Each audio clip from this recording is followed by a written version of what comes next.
story of how God was seeking a bride for his son.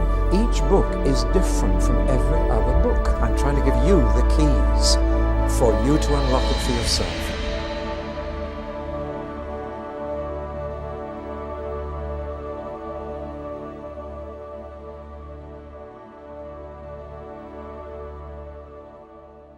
Well, now, the Bible is not one book, but many. The word Bible comes from the plural word biblia, which means library. And the Bible is not one book, but 66 books. And together these books form a history book, the history of our universe.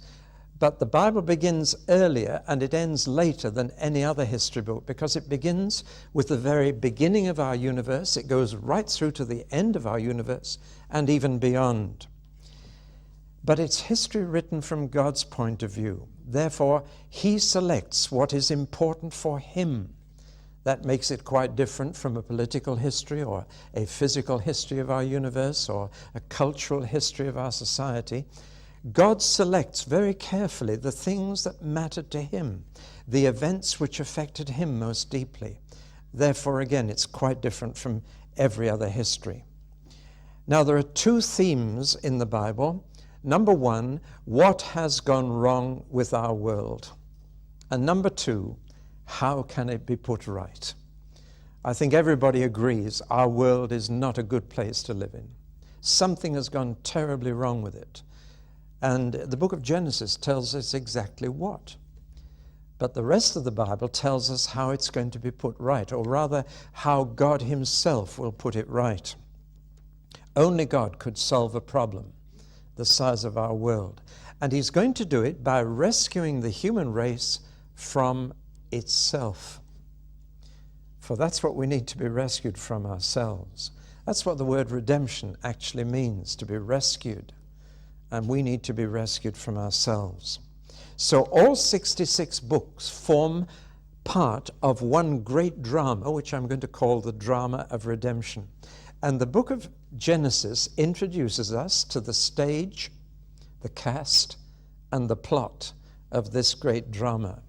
And without the first few chapters of Genesis, the rest of the Bible would really not make any sense. The Hebrew title for this book is simply In the Beginning. That's because the Hebrew scriptures were in the form of scrolls all rolled up, and they would simply give each scroll the name of the first word or phrase in it, so that just unwrapping the first bit of the scroll, they could identify which book of their scriptures it was. So they simply call it In the Beginning. When the Hebrew Old Testament was translated into Greek, about 250 years before Jesus was born, they changed the name to Genesis, which means origin or beginning. And that's a very appropriate title, because here we have the origin of our universe, of the sun and the moon and the stars, of planet Earth on which we live. Here we have the origin of plants, birds, fish, animals, humans. Here we have the origin of sex, of marriage, and of family life. We have the origin of civilization, of government, of culture, both arts and sciences. We have here the origin of sin and death and murder and war. We even have here in this book the origin of sacrifice, both animal and human. So it's a remarkable book, just one small book, 50 chapters, and yet it covers the origin of all that. And it deals with ultimate questions like, where did our universe come from? Why are we here? And even more personal, why does each of us have to die? Something we rebel against, something we don't talk about or think about, something we dress up like a horticultural show to try and disguise the horror of it, but we all have to die. Why? Now, these are ultimate questions of life, and we need answers to them, or else we just drown these questions in busyness and forget them. But they can't be answered by any human being. The historians can't answer these questions. They can't tell us how it all began, because no historian was there either to observe or record how it happened. Scientists can't tell us about the beginning of our universe. They can go back to the beginning, but they can't go beyond that. They can't observe anything beyond that. So they can't tell us how it began, and therefore much more they cannot tell us why it began. Science cannot find a purpose for this universe coming into being. They can tell us some details of how it came about, but certainly not why. Philosophers can't answer these ultimate questions. They can only guess. It is speculation when philosophers try and tell us, for example, the answer to the question that occupies most of them, the problem of evil. Where did evil come from?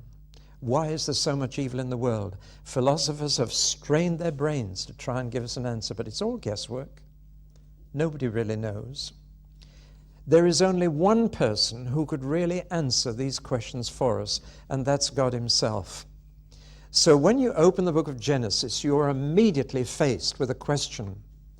Are you reading the results of human imagination or divine inspiration? Does the book of Genesis just give us another series of guesses from human speculation about these things, or does it actually tell us the answer? Give us the answer from the only person who was there when it all began, and indeed the person responsible for it. There are other accounts of creation in the world. There's one widely known one called the Babylonian epic. It's far more complicated and far less credible than what you have in Genesis, but it's only one of other sagas which are supposed to tell us how it all began. You should read some of them just to compare them with the sheer simplicity and convincing nature of Genesis 1. But you must decide when you read Genesis, are you reading the product of a human imagination or a divine inspiration? So you've got to take a step of faith before you open the book. But actually, science is based on steps of faith.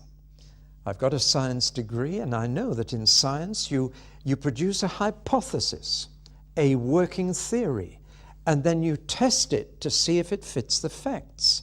That's how science progresses. It's built on such leaps of faith. So you leap in faith into a theory, and then you test it with the facts. And therefore I believe that the approach of faith is scientific from that point of view. And I say, take a step of faith in Genesis, assume it is God's answer to these questions, and then see if it fits the facts. And there are two big facts that stare me in the face, which are perfectly explained by the answer in Genesis. Fact number one, what a wonderful world we live in. Isn't it incredible? The universe is amazing, but this planet is the most interesting thing in the universe. It's got more variety in it, it's got life in it. We live in a wonderful world, and the more you watch nature programs on television, the more wonderful it appears to be. And the wonders of modern photography are revealing so much to us. Do you like watching those programs? What a wonderful world we're in. And the other fact is this: it's been ruined by those who live in it. Now, these are two facts we all have to live with, and we're becoming more and more conscious of the environment and what we're doing to it. 100 different species are becoming extinct every day. We're destroying the world we live in. Now, these two facts are extraordinary. What a wonderful world we live in. And why are we destroying it? Well, I believe that the facts fit Genesis perfectly. And I believe it's a scientific approach. Now, let's look at the place of Genesis in the Bible. It's not just the first book in the Bible, it's the foundational book for the whole Bible. Most, if not all, biblical truths are here in the book of Genesis in essence. It's why it's been called the seed plot of the Bible. The seeds of Genesis come to fruition later in the Bible, but they're all there in embryo. This book is in fact the key that unlocks the rest of the Bible. Have you ever wondered what the Bible would be like if it began with Exodus instead of Genesis? Supposing this book was missing. I think as soon as you began to read the Bible without it, you'd say, well, I'm not interested in a bunch of Jewish slaves in Egypt. Why should I study their history and religion? Only if you had a particular academic interest in it would you read any further. But because Genesis is there, you're reading about yourself, about your life. You understand what makes you tick and why you can't be a better person and the person you wish to be in your best moments. Have you ever wondered why life is such a moral struggle? Most people want to be better than they are, but fail. Why? Well, Exodus wouldn't help you to understand that. Genesis does. Because you're reading about your ancestor, a man called Adam. And when you read about him, it's like looking in a mirror and seeing yourself. The Old Testament is built on the book of Genesis. There are many references all the way through the Old Testament to people like Adam and Noah and Abraham and Jacob, who changed his name to Israel. The whole of the Old Testament builds on the book of Genesis. But it's the New Testament that builds on it even more. Surprisingly, Genesis is more quoted in the New than in the Old Testament. Would you believe it? All the first 6 chapters, 1, 2, 3, 4, 5, 6, are all quoted in detail in the New Testament. All the major writers of the New Testament, 8 of them, all refer to the book of Genesis. And Jesus himself did, of course. For Christians, Jesus' attitude to Genesis settles all questions. Because if we follow Jesus, then we trust him, we believe he spoke the truth, and it's interesting that Jesus regarded all the characters of Genesis as real historical figures, not legends. He regarded Noah and the flood as an historical event. And if Jesus did, then I do. Whatever other difficulties there may be, and we'll look at them as we go along. Nevertheless, if Noah was real for Jesus, then he's real for me. Not only that, but Jesus claimed to be on personal acquaintance terms with Abraham. And he said, before Abraham was born, I am. And he was glad to meet me. And the Jews listened to Jesus saying this and said, you're not 50 years old and you claim to know Abraham. But Jesus is saying, I was there. I was there.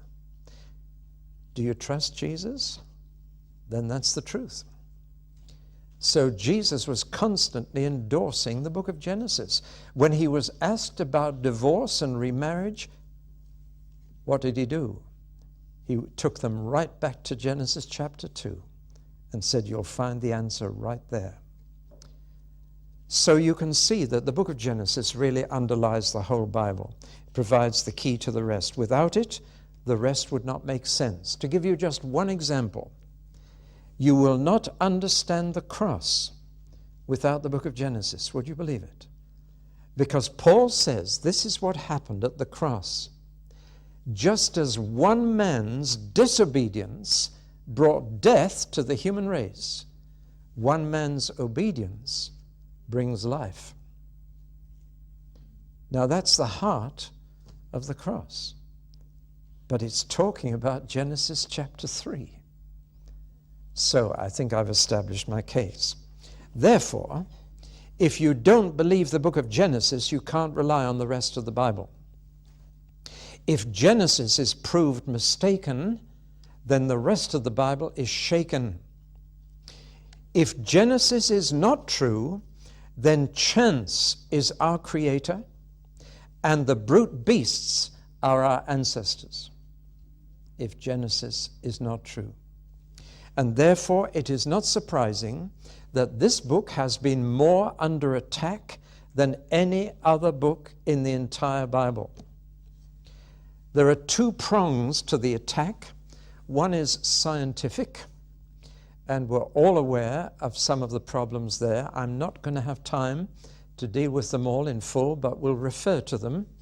And there are other tapes that have been made and videos that deal with them more fully.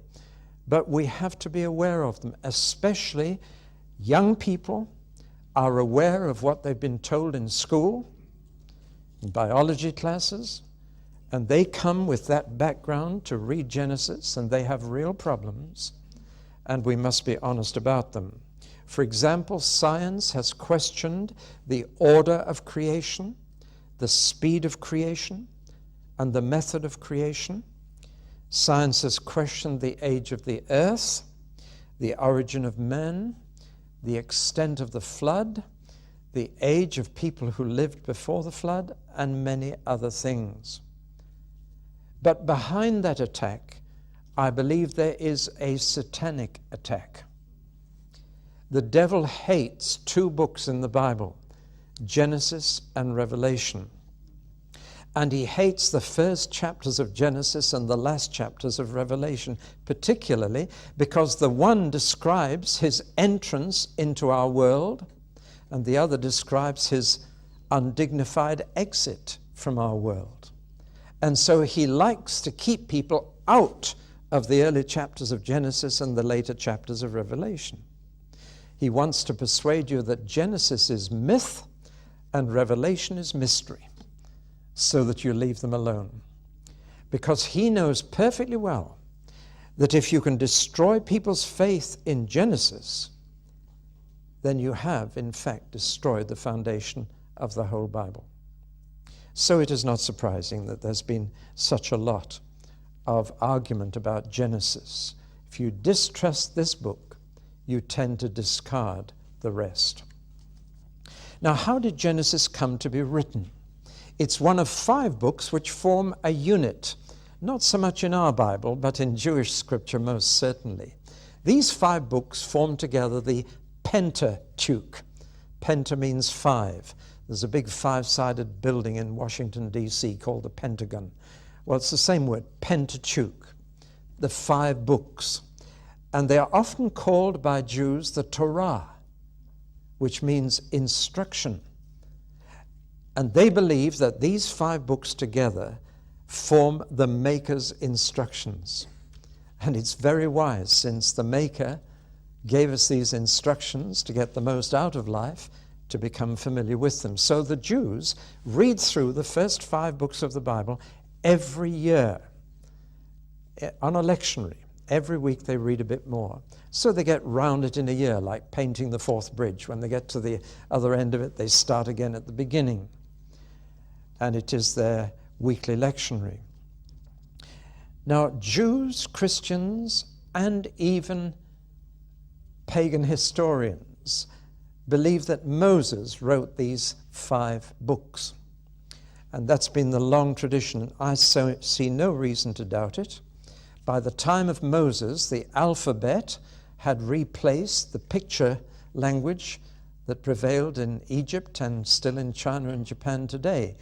But that had been replaced by an alphabet. And remember that Moses was university educated. If ever you see Cleopatra's Needle on the Thames embankment, that's one of 2 columns, the other is in Rome, which stood at the entrance to the Egyptian university, and may well be 2 columns which Moses looked at every morning he went as a student. So he had the education and the knowledge to compile these 5 books. And I believe that that tradition is right, though none of the books has a name in them. There are, however, 2 problems if Moses wrote these 5 books. The first problem is quite minor, and that is that at the end of Deuteronomy, Moses' death is carefully recorded. And I assume you would agree with me that that's a little unlikely that he wrote that. Joshua probably added a note to that effect at the end of the 5 books to round off the story. But the major problem is this: the book of Genesis ends 300 years before Moses was born. Now, he lived during the days covered by Exodus, Leviticus, Numbers, and Deuteronomy. Those 4 clearly come from his lifetime. There's no problem with Moses writing those. But Genesis ends 300 to 400 years before Moses was born. So how could he have got his material for the book of Genesis? One of the things we know about early society is that people who don't write have phenomenal memories. To this day, tribes that have no writing can tell you the history of the tribe. They pass it on around the campfire at night from father to son. And this oral tradition, as we call it, is very strong in primitive communities and would be among the Hebrews, especially when they became slaves in Egypt. They would want their children to know who they were, where they'd come from. Now, there are 2 things that are normally passed down in this memory form. One is genealogies, family trees, to give people their identity. And sure enough, Genesis is full of genealogies, full of family trees. And there is one phrase that comes 10 times in the book of Genesis, and it is, "These are the generations of." Scattered through the book, if you've read it, you must have noticed that phrase, "These are the generations of." That is exactly the kind of thing that would be passed on from memory to memory. The other thing that gets passed on are sagas. I mean, hero stories of great things that your ancestors have done. And so tribal memory is composed of these 2 things, generation or genealogies, and sagas, the things our ancestors did that were exciting. And these are told over the campfire. Now, most of Genesis is composed of these 2 things. Stories about great heroes interspersed with family trees. So it is obviously a collection, a compilation of memories that Moses picked up from the slaves in Egypt and put together. And I'm sure you can see how clearly that was done, except for one passage. There is one part of Genesis he couldn't possibly have picked up that way. The first chapter. Or rather, since the chapter divisions, as so often in the Bible, God never inspired them, are in quite the wrong place, chapter 1, verse 1 through to chapter 2, verse 3 is a section that Moses couldn't possibly have got from any human being. That section he must have got from God himself. It is one of those parts of the Bible that must have been directly dictated by God and taken down by a man. Most of the Bible did not come that way. We mustn't think of the writers of the Bible as word processors, as typewriters on which God typed out his word, because God inspired the writers to use their own temperament and memory and insight and outlook to shape his word, but so overruled by the inspiration of his Spirit that what resulted was what he wanted written, so that other parts of the Bible have the stamp of the writer on them. The rest of Genesis has the same stamp on it as Exodus, Leviticus, Numbers, and Deuteronomy. You can detect Moses' style and hand in it. But Genesis 1:1 to 2:3 is totally different and has all the marks of God's speech. We shall see in a moment that it's mathematically perfect. When God speaks, his speech is perfect mathematics. See, the Hebrew language doesn't have figures. They just had letters, and each letter stood for a figure. So Aleph or A was 1, and B was 2, and C was 3, and so on. That's a common way of counting. And when you turn the letters of Genesis 1 into figures, it is astonishing.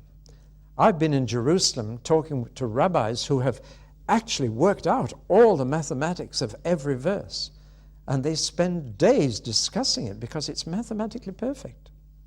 The very first sentence in the beginning, God created the heavens and the earth, is a sentence of 7 words. That's just one of the figures. We'll be looking at this later. But in many ways, Genesis 1 is a unique piece of literature, quite unique, and has all the hallmarks of having come directly from God. So I can imagine Moses collecting all the memories of the people, the genealogies and the sagas, putting them together, and then God saying, now I'm going to write the introduction, so take this down. Interesting that at the other end of the Bible, the same thing happens.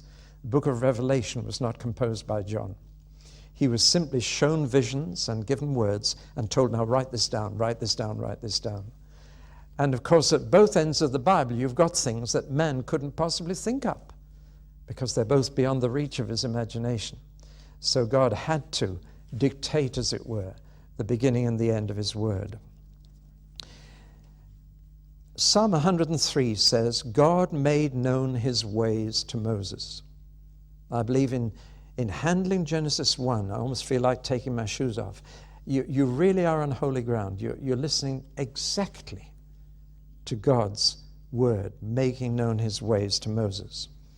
I have one proof that Moses wrote Genesis 1 down, and that it was not known before the time of Moses. And it's this: there is no trace of the Sabbath until the time of Moses. There is no trace of Adam or Noah or Abraham or Isaac or Jacob taking a day off every week. Indeed, there is no trace of the week. Everything is in months by the moon and years by the sun. Now, because we have Genesis 1 at the beginning of our Bible, we assume quite wrongly that Adam knew it and that Adam observed the Sabbath and everybody else did after that. No, there's no trace. Adam was given a 7-day week as far as Genesis 2 and 3 go. He looked after the Garden of Eden every day, had a bit of time with the Lord in the evening, in the cool of the evening, but every day he was working. He had a 7-day week. And Abraham, Isaac, and Jacob were herdsmen, and cows don't take a Sabbath. I know that. I used to get up at 4 every morning to milk 90 cows, and I wish they did take a Sabbath, but they didn't. The Sabbath is unknown in nature. It was through Moses that God revealed that he'd made the world in 6 days and taken a day off on the 7th. It is from then on that the Sabbath becomes a feature of life. And indeed, when Moses gave the commandment to remember the Sabbath day, he added the explanation, because God created the world. As if this is new knowledge to them, as if he just told them. So that is a proof that Genesis 1 was dictated to Moses and was not known before his day. There are 1 and 2 other indications of that as well. So we turn at last to the book itself and to this amazing chapter with which it opens. We're going to spend quite a lot of time in the chapter. And I just want to spend the rest of this talk on the first 4 words. In the beginning, God. Genesis is full of beginnings, the beginning of everything else except God. God doesn't begin here. And that's a very important point. God is already there when the Bible opens. He was already there when the universe came to be. He has always been there. You see, there has to be an eternal something or an eternal someone who was always there in order to bring our universe into being. Because nothing never turns into something by itself. Am I stretching you a bit? It's a bit of philosophy for you, a bit of homespun philosophy. But nothing ever becomes something by itself. There has to be a cause. And that cause is either an eternal something or an eternal someone. And the Bible begins by saying it was an eternal someone. And therefore the schoolboy's question, who made God, is nonsense. That's like asking, can you have a square circle? Or can you fry ice? It's nonsense, because it's asking an incompatible question. God never was made. He made everything else. He was always there. Now you must either say he was always there, an eternal someone, or like Aristotle, you must say it was always there, an eternal something. But that's the choice. And you've got to choose one or the other. And the Bible clearly chooses an eternal someone. It's the fundamental assumption of the Bible that God exists eternally, that he's always been there, that he always will be there, and that he's the God who is. His very name is a participle of the verb to be, being. Some years ago I was praying and I said, Lord, please give me an English word to correspond to the Hebrew Yahweh that would give me the feel of its meaning and excite me. And immediately into my mind came this word, always. That's very close to God's name, always. He's always there. He is always. That's the nearest I can get in English to the Hebrew Yahweh. In other words, the Bible never tries to prove the existence of God. It's a waste of time as far as the Bible is concerned. He's there, and he's always been there. And you assume that. To try and prove his existence, as I've said, is a waste of time. He's just there. He doesn't have to be explained. What has to be explained is the existence of everything else. Now, this is the very opposite of modern thinking. Modern thinking says, everything else was always there. Now you've got to prove to me the existence of God. But no, the Bible says God was always there, and we have to explain now why anything else is there. And that's how the book of Genesis approaches this huge question. By the time of Moses, of course, everybody knew that God existed. He had rescued them out of Egypt. He divided the Red Sea. He drowned the Egyptian army. They knew that God was real. When you've been through an experience like that, you don't need proofs for the existence of God. But I'm afraid modern man does, because he hasn't experienced these things, and he wants proofs. When you read Hebrews chapter 11, you read two things about creation. Number one, you read this, by faith we understand that the universe was formed at God's command, so that what is seen was not made out of what was visible. And then a little later, the same chapter says this, whoever wants to find God must first believe that he exists and that he rewards those who earnestly seek him. In other words, the Bible says, assume he's there, assume that he wants you to find him and to know him and to love him and to serve him, and then see what happens. But start by accepting that in the beginning God was already there. Now, the subject of Genesis 1 is not creation, but the Creator. That's the first mistake we make. It's not about how our world came to be primarily, it's about who made it come to be. And in fact, in just 31 verses, the word God comes 35 times. Almost as if it's saying, God, God, God, God. This is about God. It's not so much the story of creation, it's a picture of a creator. And when you ask, what does Genesis 1 tell us about God? You find yourself with a long list. And I've just made a list here for you. Number one, I find out that God is personal. He has a heart that feels. He has a mind that thinks and can speak his thoughts. He has a will and makes decisions and sticks to them. All this is a personality. God is not an it. God is a he. He's a full person with feelings, thoughts, and motives like we have. Secondly, God is powerful. When our late daughter was a little girl, I remember reading Genesis 1 to her from a children's Bible. And when I'd finished, she just sat there quietly, and then she said, no sooner said than done. And that was her summary. It's a good summary. What power! What power just to say a thing and it happens. What authority! You've got to be pretty high up to do that sort of thing. And the first 10 commandments in the Bible are all in Genesis 1. Did you know there were 10 commandments there? Count them up. Later he would give 10 commandments to us, but the first 10 commandments were given to our universe. Next, he is uncreated. He's already there. He always was there. He is being. He is always. But how creative he is when you learn that there are 6,000 varieties of beetle. What an artist, what imagination. No 2 blades of grass the same, no 2 snowflakes the same, no 2 grains of sand the same. What imagination. How creative. We can produce 7 million Volkswagen Beetles all the same. But he has this creative mind. The imagination gives great variety. There are no 2 of us the same. Look at us. What variety.